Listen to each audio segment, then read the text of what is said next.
Hi, I'm Shane Bengal with the Mana Group, and today I just want to talk to you a little bit about a hot topic. As rates have been coming down a little bit, I want to talk about when is the right time to refi.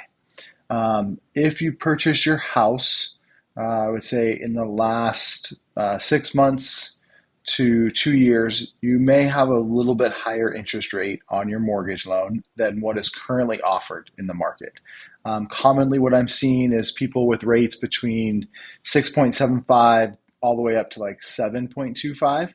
And currently, the market, I would say it's relatively easy to get a rate about six and a quarter, so 6.25. So anywhere from a half a percent all the way to a whole percent lower. And the question that clients commonly ask are, should I refi now or should I wait until rates go lower?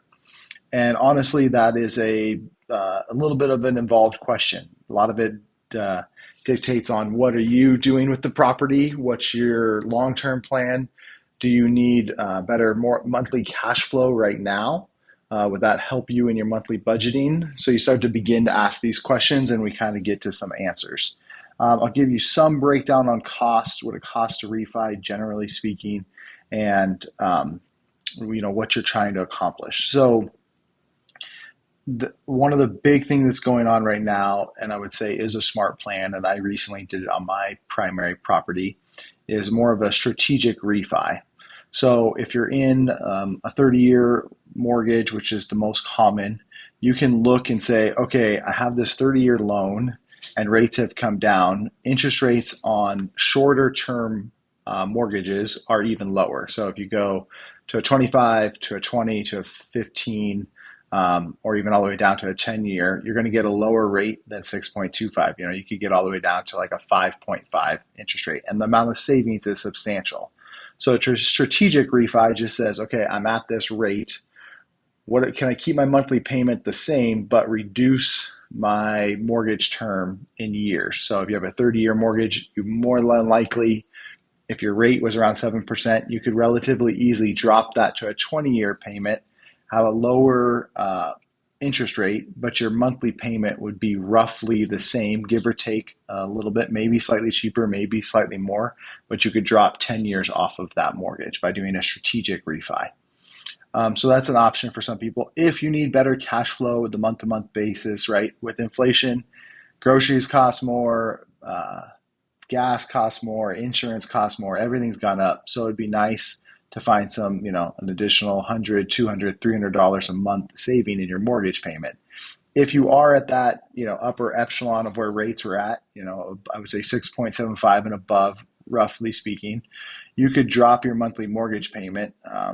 Let's just say a $400,000 loan. You could drop that monthly mortgage payment by half to a whole percent, and that monthly savings could be $200 to $400 a month, depending on your loan balance, your rate, and all that, which is a substantial amount of savings every month. Now, I do want to give the caution that there is cost to refi typically in this scenario.